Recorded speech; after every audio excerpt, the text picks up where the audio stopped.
libro. Historias de fantasmas. Escrito por Charles Dickens. Cuento. El manuscrito de un loco. Sí. Un loco. Cómo sobrecogía mi corazón esa palabra hace años. Cómo abrí con acento ha despertado el terror que solía sobrevenirme a veces, enviando la sangre silbante y hormigueante por mis venas, hasta que el rocío frío del miedo aparecía en gruesas gotas sobre mi piel y las rodillas se entrechocaban por el espanto. Y, sin embargo, ahora me agrada. Es un hermoso nombre. Mostradme al monarca cuyo ceño colérico haya sido temido alguna vez más que el brillo de la mirada de un loco, cuyas cuerdas y hachas fueran la mitad de seguras que el apretón de un loco. Ja, ja. Es algo grande estar loco. Ser contemplado como un león salvaje a través de los barrotes de hierro, rechinar los dientes y aullar, durante la noche larga y tranquila, con el sonido alegre de una cadena, pesada, y rodar y retorcerse entre la paja extasiado por tan valerosa música. Un hurra por el manicomio. ¡Ay! Es un lugar excelente. Me acuerdo del tiempo en el que tenía miedo de estar loco, cuando solía despertarme sobresaltado, caía de rodillas y rezaba para que se me perdonara la maldición de mi raza. Cuando huía precipitadamente ante la vista de la alegría o la felicidad, para ocultarme en algún lugar solitario y pasar fatigosas horas observando el progreso de la fiebre que consumiría mi cerebro. Sabía que la locura estaba mezclada con mi misma sangre y con la médula de mis huesos. Que había pasado una generación sin que apareciera la pestilencia y que era yo el primero en quien reviviría. Sabía que tenía que ser así, que así había sido siempre, y así sería. Y cuando me acobardaba en cualquier rincón oscuro de una habitación atestada, y veía a los hombres susurrar, señalarme y volver los ojos hacia mí, sabía que estaban hablando entre ellos del loco predestinado, y yo huía para embrutecerme en la soledad. Así lo hice durante años. Fueron unos años largos, muy largos. Aquí las noches son largas a veces, larguísimas, pero no son nada comparadas con las noches inquietas y los sueños aterradores que sufría en aquel tiempo. Solo recordarlo me da frío. En las esquinas de la habitación permanecían acuclilladas formas grandes y oscuras de rostros insidiosos y burlones, que luego se inclinaban sobre mi cama por la noche, tentándome a la locura. Con bajos murmullos me contaban que el suelo de la vieja casa en la que murió el padre de mi padre estaba manchado por su propia sangre, que él mismo se había provocado en su furiosa locura. Me tapaba los oídos con los dedos, pero gritaban dentro de mi cabeza hasta que la habitación resonaba con los gritos que decían que una generación antes de él la locura se había dormido, pero que su abuelo había vivido durante años con las manos unidas al suelo por grilletes para impedir que se despedazara a sí mismo con ellas. Sabía que contaban la verdad, bien que lo sabía. Lo había descubierto años antes, aunque habían intentado ocultármelo. Ja, ja. Era demasiado astuto para ellos, aunque me consideraran como un loco. Finalmente llegó la locura y me maravillé de que alguna vez hubiera podido tenerle miedo. Ahora podía entrar en el mundo y reír y gritar con los mejores de entre ellos. Yo sabía que estaba loco, pero ellos ni siquiera lo sospechaban.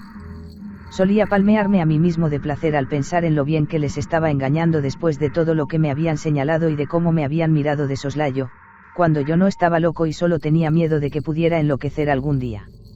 Y cómo solía reírme de puro placer, cuando estaba a solas, pensando lo bien que guardaba mi secreto y lo rápidamente que mis amables amigos se habrían apartado de mí de haber conocido la verdad.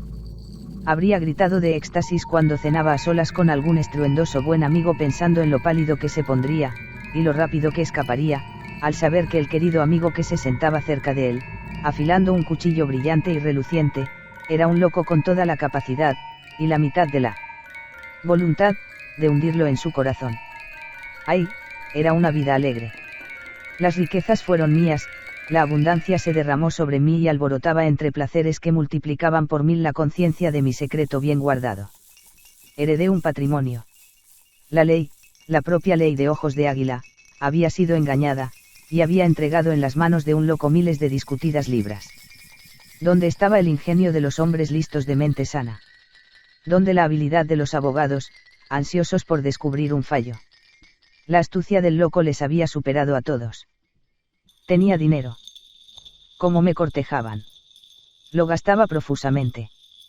¿Cómo me alababan? Cómo se humillaban ante mí aquellos 3 hermanos orgullosos y despóticos. Y el anciano padre de cabellos blancos, qué deferencia, qué respeto, qué dedicada amistad, cómo me veneraba. El anciano tenía una hija y los hombres una hermana, y los 5 eran pobres. Yo era rico, y cuando me casé con la joven vi una sonrisa de triunfo en los rostros de sus necesitados parientes, pues pensaban que su plan había funcionado bien y habían ganado el premio. A mí me tocaba sonreír. Sonreír. Reírme a carcajada limpia, arrancarme los cabellos y dar vueltas por el suelo con gritos de gozo. Bien pocos se daban cuenta de que la habían casado con un loco. Pero un momento. De haberlo sabido, la habrían salvado. La felicidad de la hermana contra el oro de su marido. La más ligera pluma lanzada al aire contra la alegre cadena que adornaba mi cuerpo.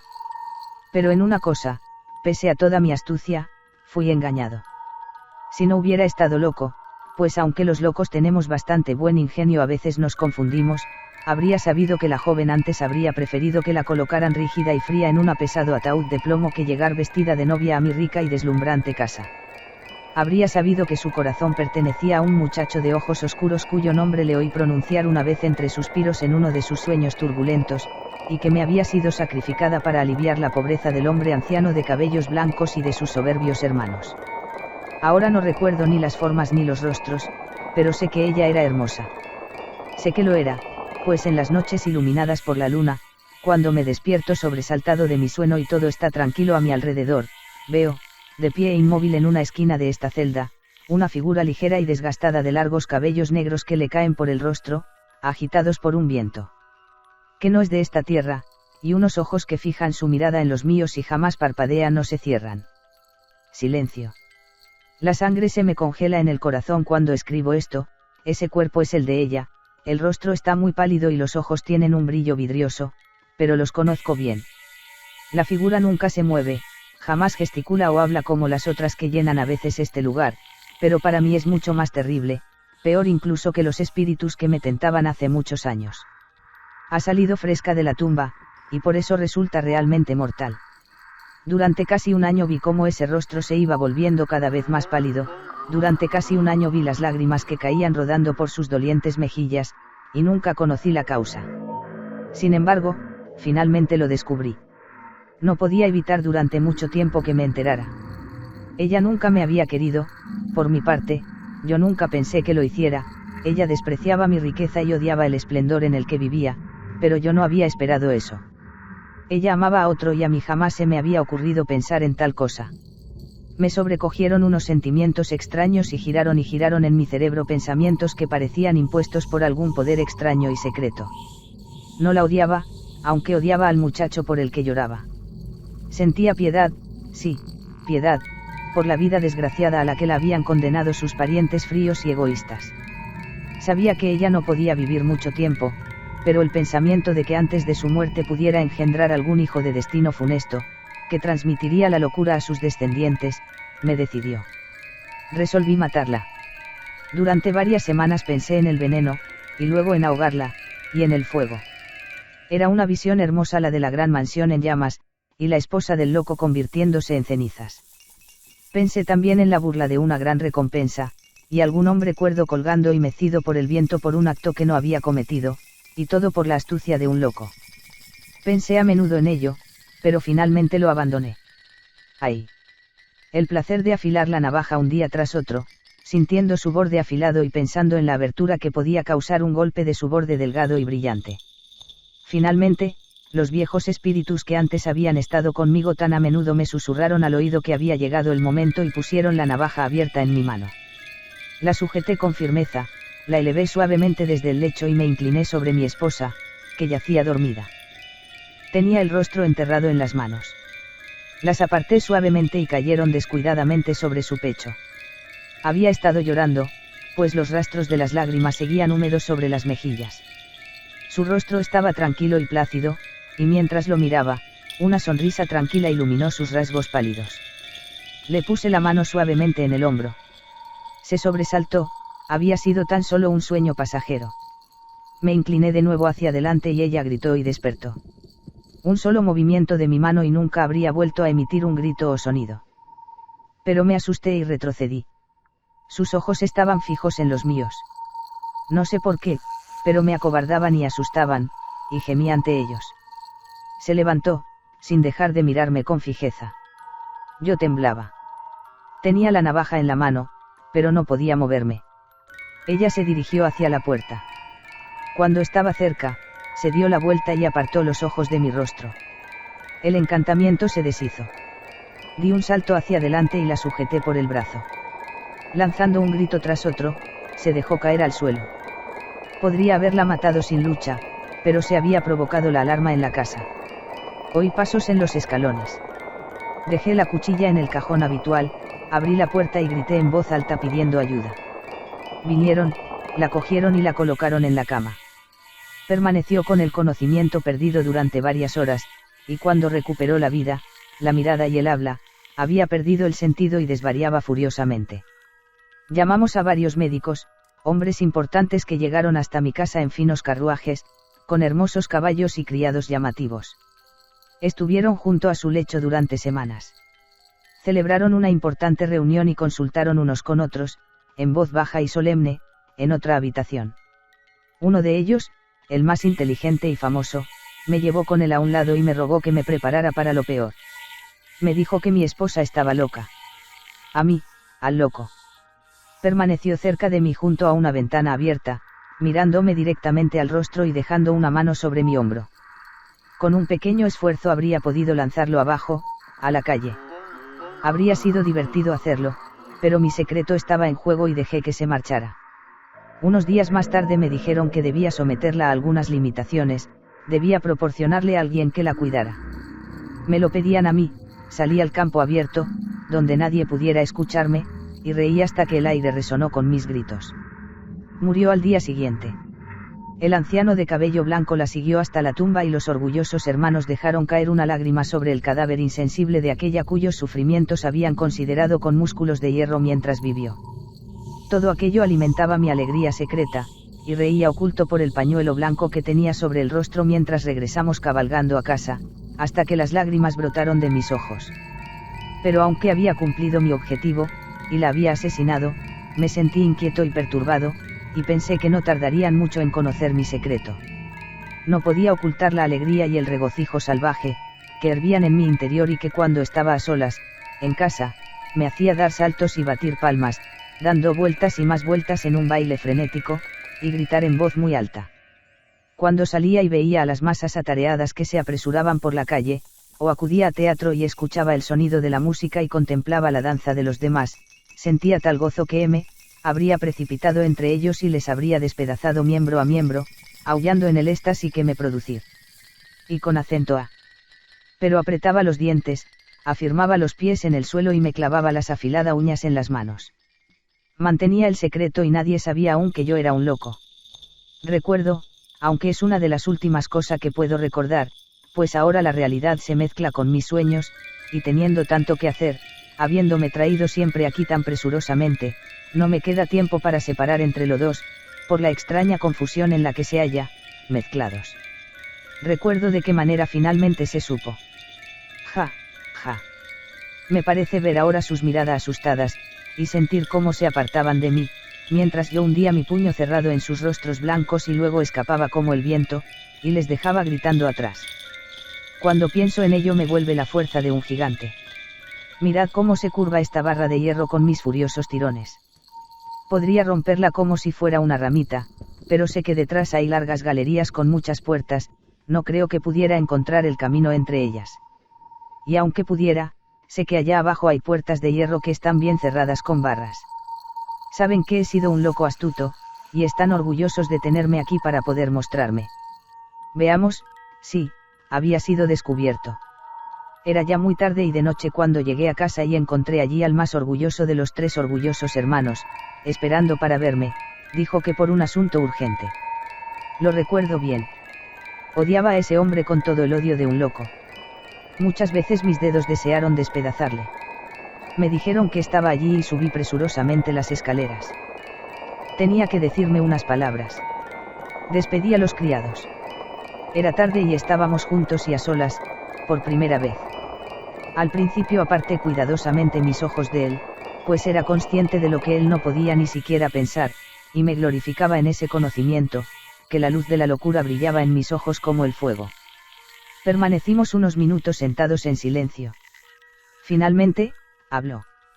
Mi reciente disipación, y algunos comentarios extraños hechos poco después de la muerte de su hermana, eran un insulto para la memoria de ésta. Uniendo a ello otras muchas circunstancias que al principio habían escapado a su observación, había terminado por pensar que yo no la había tratado bien. Deseaba saber si tenía razón al decir que yo pensaba hacer algún reproche a la memoria de su hermana, faltando con ello al respeto a la familia.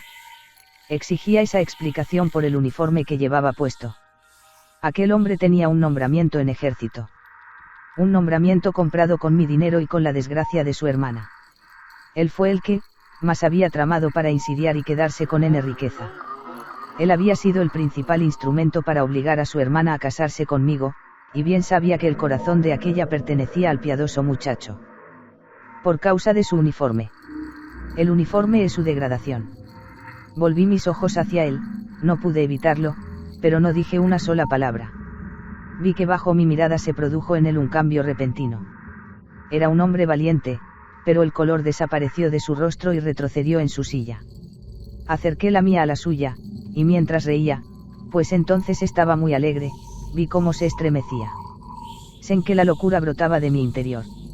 Sentí miedo de mí mismo. Quería usted mucho a su hermana cuando él vivía, le dije. Mucho. Miró con inquietud a su alrededor, y le vi sujeta con la mano el respaldo de la silla, pero no dije nada. Es usted un villano, le dije. Le he descubierto. Descubrí sus infernales trampas contra mí. Que el corazón de ella estaba puesto en otro cuando usted la obligó a casarse conmigo. Lo sé, lo sé. De pronto, se levantó de un salto de la silla y blandió en alto, obligándome a retroceder, pues mientras iba hablando procuraba acercarme más a él. Más que hablar grité, pues sentí que pasiones tumultuosas corrían por mis venas, y los viejos espíritus me susurraban y tentaban para que le sacara el corazón. Condenado sea, dije poniéndome en pie y lanzándome sobre él. Yo la maté. Estoy loco. Acabaré con usted. Sangre, sangre. Tengo que tenerla. Me hice a un lado para evitar un golpe que, en su terror, me lanzó con la silla, y me enzarcé con él. Produciendo un fuerte estrépito, caímos juntos al suelo y rodamos sobre él. Fue una buena pelea, pues era un hombre alto y fuerte que luchaba por su vida, y yo un loco poderoso sediento de su destrucción. No había ninguna fuerza igual a la mía, y yo tenía la razón. Sí, la razón, aunque fuera un loco. Cada vez fue debatiéndose menos. Me arrodillé sobre su pecho y le sujeté firmemente la garganta oscura con ambas manos. El rostro se le fue poniendo morado, los ojos se le salían de la cabeza y con la lengua fuera parecía burlarse de mí. Apreté todavía más. De pronto se abrió la puerta con un fuerte estrépito y entró un grupo de gente, gritándose unos a otros que cogieran al loco. Mi secreto había sido descubierto y ahora solo luchaba por mi libertad. Me puse en pie antes de que me tocara una mano, me lancé entre los asaltantes y me abrí camino con mi fuerte brazo, como si llevara un hacha en la mano y les atacara con ella. Llegué a la puerta, me lancé por el pasamanos y en un instante estaba en la calle. Corrí veloz y en línea recta, sin que nadie se atreviera a detenerme. Por detrás oía el ruido de pies, y redoblé la velocidad. Se fue haciendo más débil en la distancia, hasta que por fin desapareció totalmente. Pero yo seguía dando saltos entre los pantanos y riachuelos, por encima de cercas y de muros, con gritos salvajes que escuchaban seres extraños que venían hacia mí por todas partes y aumentaban el sonido hasta que este horadaba el aire e iba llevado en los brazos de demonios que corrían sobre el Baint. Que traspasaban las orillas y los setos, y giraban a mi alrededor con un ruido y una velocidad que me hacía perder la cabeza, hasta que finalmente me apartaron de ellos con un golpe violento y caí pesadamente sobre el suelo. Al despertar, me encontré aquí, en esta celda gris a la que raras veces llega la luz del sol, y por la que pasa la luna con unos rayos que solo sirven para mostrar mi alrededor sombras oscuras, y para que pueda ver esa figura silenciosa en su esquina. Cuando esto despierto, a veces puedo oír extraños gritos procedentes de partes distantes de este enorme lugar. En ese lo que son, pero no proceden de ese cuerpo pálido, y tampoco ella les presta atención. Pues desde las primeras sombras del ocaso hasta la primera luz de la mañana, esa figura sigue en pie e inmóvil en ese mismo lugar, escuchando la música de mi cadena de hierro, y viéndome saltar sobre mi lecho de paja. Fin.